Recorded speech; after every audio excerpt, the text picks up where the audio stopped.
कठिनाई है।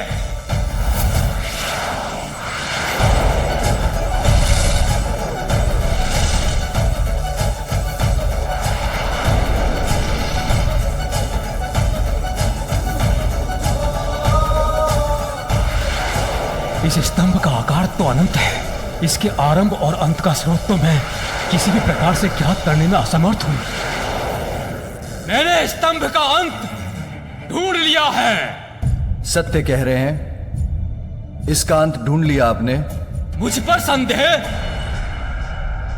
मैंने जो कह दिया वही सत्य है। मैं ब्रह्मा हूं, मैं ही परम ब्रह्म हूं। तुम कौन हो?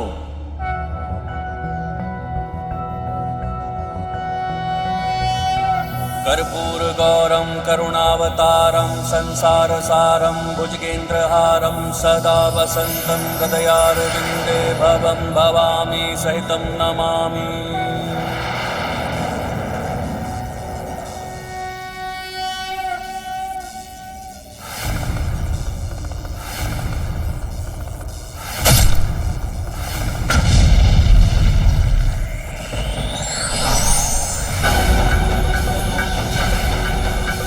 मैं वो हूं जो अहंकार को अपना आहार बनाता है। सृष्टि के जनक को इतना अहंकार शोभा नहीं देता ब्रह्मदेव।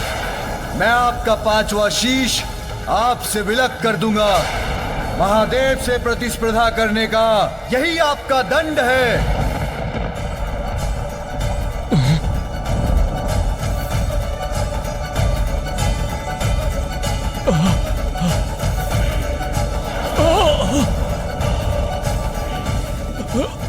अब समझे कैसा होता है मेरे प्रभु शिव शंकर का क्रोध। अब समझे कैसा होता है मेरे प्रभु शिव शंकर का क्रोध। बालक हो तुम, इसीलिए अभी तक हमारे प्रभु शिव शंकर और हम सबके क्रोध से सुरक्षित हो। पहचानो उन्हें, ये वही प्रभु शिव शंकर हैं जिन्होंने गंगा मैया की प्रचंड और पावन जलधारा को अपनी जटाओं में समाहित किया था। ये उस समय की बात है जब अपने कुल के 60,000 सगर पुत्रों के उद्धार एवं जगत के समस्त प्राणियों के कल्याण के लिए महान तपस्वी भगीरथ जी ने सहस्त्र वर्षों के तप के पश्चात मां गंगा को स्वर्ग से पृथ्वी पर आने के लिए मना लिया। किंतु फिर चिंता बनी गंगा मैया की प्रचंड जलधारा का महावेग। उनकी महावेग सृष्टि में प्रलय ला सकती थी। इसीलिए भगीरथ जी ने घोर तप कर प्रभु शिव शंकर को प्रसन्न किया और उनसे गंगा मैया की प्रचंड जलधारा के महावेग को संभालने की विनती की। देवी गंगा, मैं आपके वेग को संभालने के लिए प्रस्तुत हूं। निश्चिंत होकर पृथ्वी पर आइए।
अब समझे कितने शक्तिशाली हैं मेरे प्रभु, मेरे स्वामी।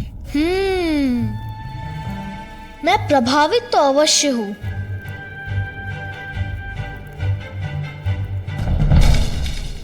किंतु इतना भी नहीं कि मैं अपनी मां की आज्ञा के विपरीत किसी को भी भीतर जाने दूं,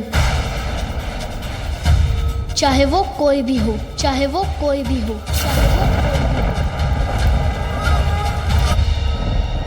भूल मत करो बालक, यदि मेरे प्रभु शिव शंकर का क्रोध जागृत हो गया तो उसका शांत होना सरल नहीं। उनका तीसरा नेत्र सब कुछ भस्म कर देता है। उनके तीसरे नेत्र की अग्नि ने तो कामदेव को भी भस्म कर दिया था।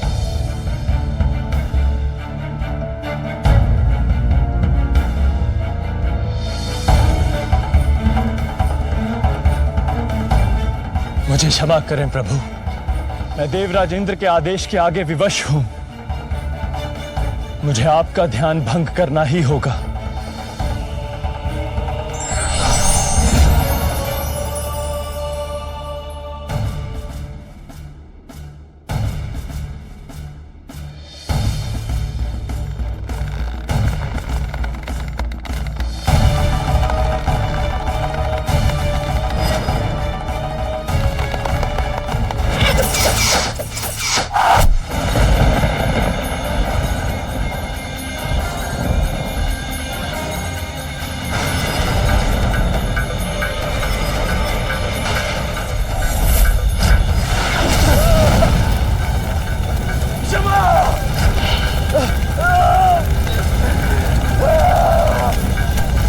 अब तो तुम्हें समझ में आ ही गया होगा कितना तीव्र है मेरे प्रभु शिव शंकर का क्रोध। इसलिए आज्ञाकारी बालक के समान अपना हठ त्याग दो।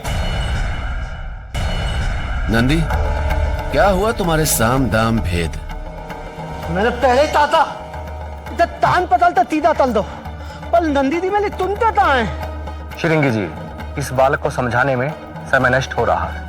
हमें इस बालक को हटाकर आगे बढ़ना चाहिए। उचित है। हठी बालक, बहुत हुआ तुम्हारा हट। जानते भी हो प्रभु शिव शंकर कौन है? इस संपूर्ण जगत के पिता है, पिता। माँ को दिया वचन तो मैं किसी के लिए भी नहीं तोड़ सकता हूँ। अबोध बालक, प्रभु शिव शंकर से परिचित नहीं हो तुम। बालक हो इसलिए सुरक्षित हो। अन्य कोई होता तो उसे इस हट का अवश्य दंड देता। चेतावनी का स्वर मुझे मत सुनाइए, मैं किसी का ऊंचा स्वर सहन नहीं करता। और अब मेरी चेतावनी सुनिए, शांति पूर्वक लौट जाइए, अन्यथा आप सभी मेरे कोप के भागी होंगे। बस बालक,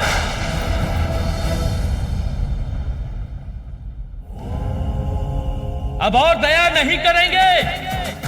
प्रभु शिव शंकर हमारे स्वामी हैं और उनका मार्ग कोई नहीं रोक सकता। शांति से हट जाओ, अन्यथा बांध कर यहीं बैठा देंगे।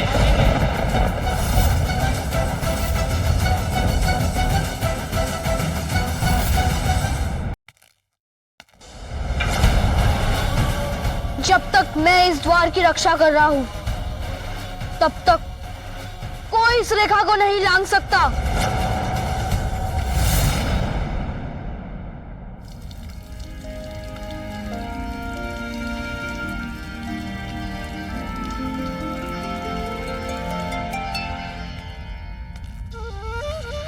अपनी मां का पुत्र हूं, बलपूर्वक जाने का प्रयास करने वाले को बलपूर्वक यहीं रोक दूंगा। प्रतीत होता है प्रभु अब इस बालक को इसके हट के लिए अवश्य दंडित करेंगे।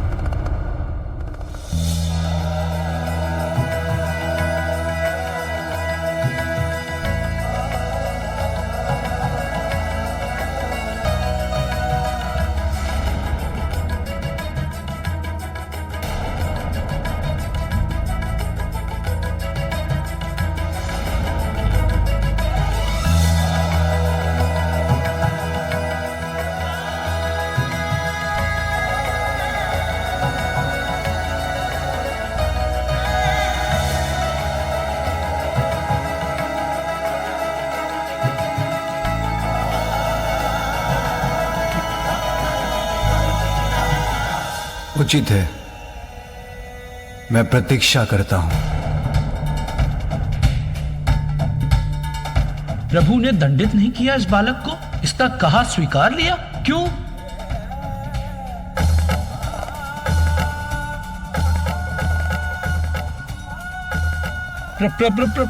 प्रभु, देर से ही समझे, किंतु समझ तो गए।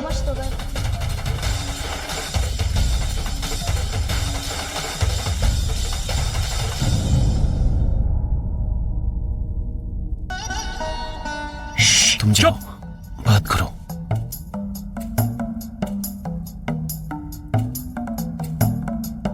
प्रभु,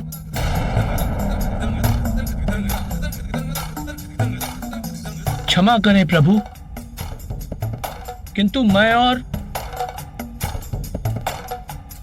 अन्य सभी गण इस बात से चकित हैं कि एक बालक के कहने से आप अपने ही भवन में जाने से रुक गए।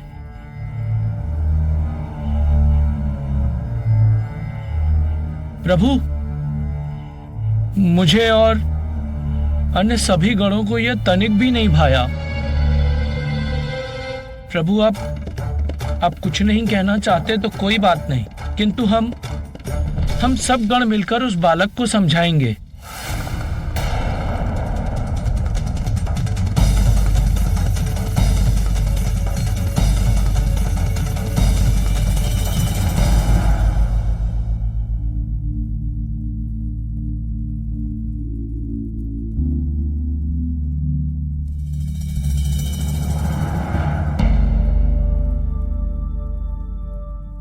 इस बालक को तो अब मैं समझाऊंगा।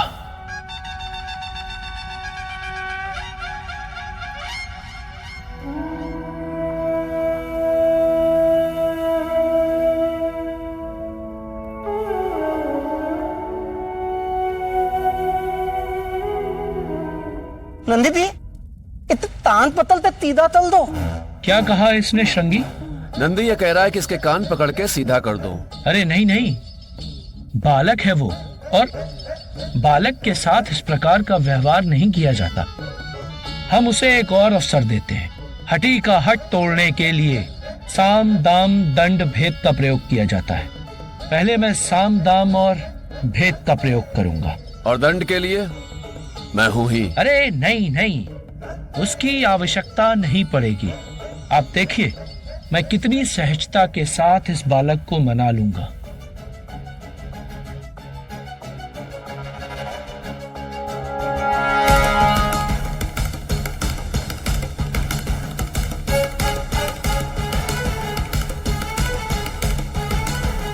तो आप फिर चले आए? तुम यहाँ अकेले खड़े हो तो सोचा तुमसे वार्तालाप कर थोड़ा तुम्हारा मनोरंजन ही कर दूं।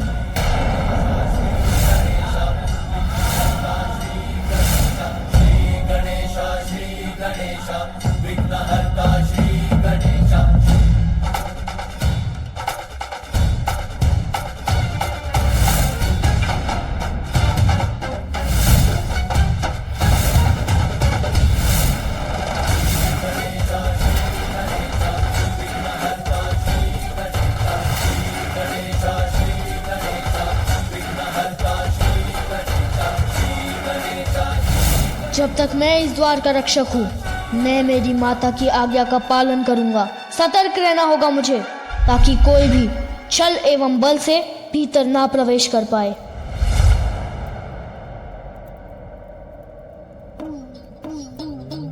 बालक होकर द्वार रक्षा जैसा कठिन कार्य कर रहे हो।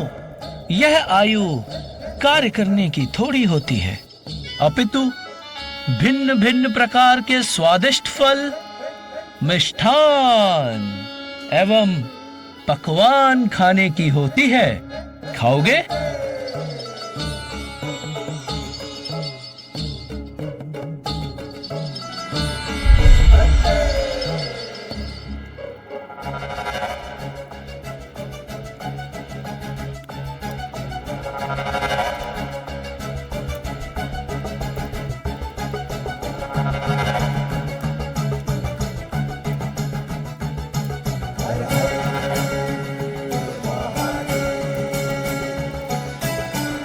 लो, खाओ, संकोच मत करो, यह सब कुछ तुम्हारे लिए ही है। आओ, अब तुम इसका आनंद लो और हमें भीतर जाने दो।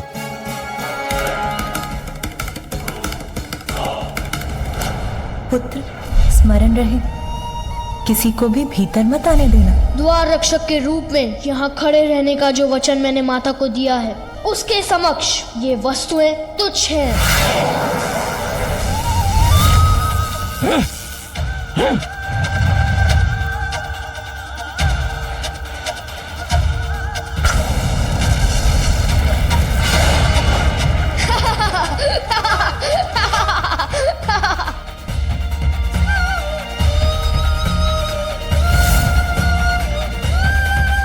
ना ही मुझे कुछ खाना है और ना ही मुझे किसी को भीतर जाने देना है।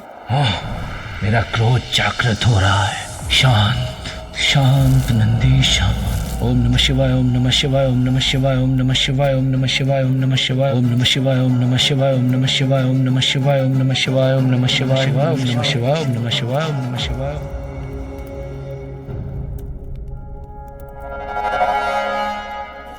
खाना नहीं है तो मत खाओ, किंतु मनोरंजन का आनंद तो ले ही सकते हो, उसमें तो कोई मनाही नहीं। ऊपर देखो,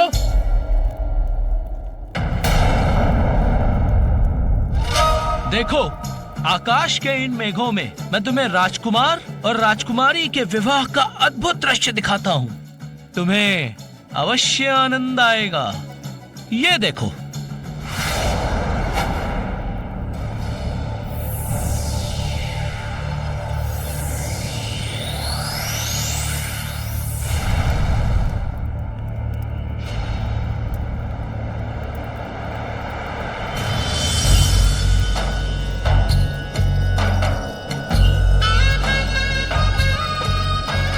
कितना सुंदर दृश्य है ये।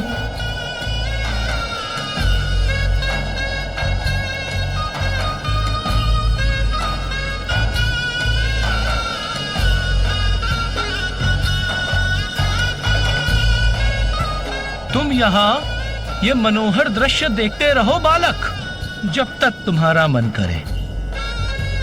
बस अब हमें भीतर जाने दो।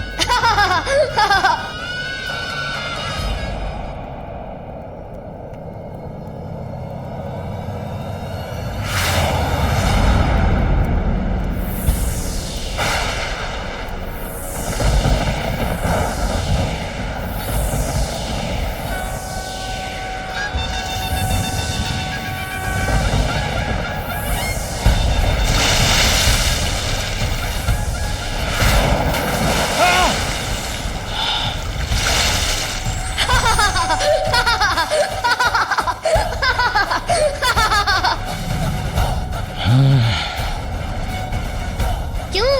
मैंने जिस दृश्य की रचना की वो कैसा लगा आपको? आनंद आया? आनंद तो आया ही होगा।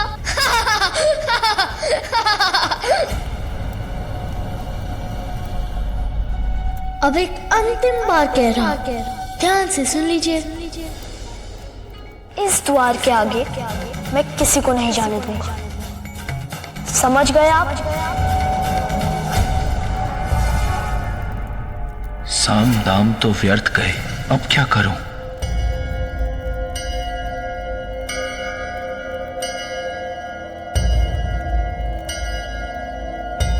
दंड, भय। सावधान बालक!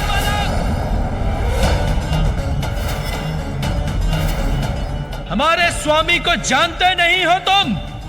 वो देवों के देव, देवाधिदेव हैं और उनका क्रोध अत्यंत भयंकर है तो हुआ करे, मुझे कैसा भय? भय करो बालक, भय करो, क्योंकि ये वो प्रभु शिव शंकर हैं जिन्होंने सृष्टि के रचयिता ब्रह्मदेव जी को भी उनके अहंकार के लिए दंडित किया था। मैं ही सृष्टि रचयिता हूं, मैं ही स्वयंभू ईश्वर हूं, त्रिमूर्ति में सर्वश्रेष्ठ हूं। ब्रह्मदेव, ये आप नहीं, अपितु आपका अहंकार बोल रहा है।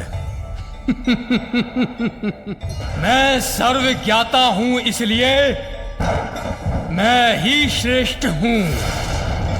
यदि ऐसा है तो आप इस स्तंभ के आरंभ और अंत को तो सरलता से ढूंढ ही लेंगे। ब्रह्मदेव,